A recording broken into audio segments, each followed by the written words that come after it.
ఈ శేర్లింగంపల్లి కాన్స్టిట్యూన్సీ ప్రజలను 3 సార్లు ఆశీర్వదించాను. వీడు నన్ను బతకడానికి వచ్చావు. నువ్వు కరీంనగర్ నుంచి హైదరాబాద్ దేనికి వచ్చారా? ఈ విల్లాస్లో దేనికి ఉంటున్నావురా? బతకడానికి వచ్చావా? శాసనసభ్యుడు కాకముందు వచ్చావా? 29 రాష్ట్రాల ప్రజానికం ఇక్కడ ఉండగా 3 సార్లు శాసనసభ్యులు అయిన వాడిని బతకడానికి వచ్చావా అనే నా కొడుకు ప్రజల్ని విభేదాలు సృష్టించి విచ్చలు సృష్టించి ప్రజల మధ్యలో చిచ్చు పెట్టే ఈ లంగా, ఈ కోవట్ మా మీద ఆరోపణలు చేశాడు.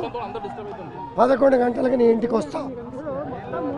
అరే నీకు దమ్ముంటే 11 గంటలు నువ్వు రాకపోతే 12 గంటలకు నీ ఇంటికి వస్తా. నా కొడక ఎదురుపడు రా. నీ కాలనీకి వచ్చా, నీ ఇంటికి వచ్చా. నా ఇంటికాడ పోలీసులు పెట్టుకోలే, వద్దని కూడా చెప్పా. నీ ఇంటికాడ 50 మంది పోలీసులు పెట్టుకొని రక్షణ కొడతారా కొడక? మాట్లాడేటప్పుడు నాలుక లేదురా నీకు? చీర గాజుల గురించి మాట్లాడతావురా?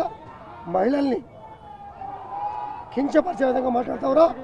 నీకు తల్లి, చెల్లి, నీ కుటుంబ సభ్యులు ఎవరు లేరా? నువ్వు మనిషి పుట్టగా మనిషి జన్మ ఎత్తావా అని అనటానికి నీ 9 నెలల 10 నెలలు నీ మాటలు, బయట మాట్లాడిన మాటలు, నువ్వు ఎదవవి ఒక క్రిమినల్ అని తెలిసే గవర్నర్ గారు నీకు ఎమ్మెల్సీ ఇవ్వాలి.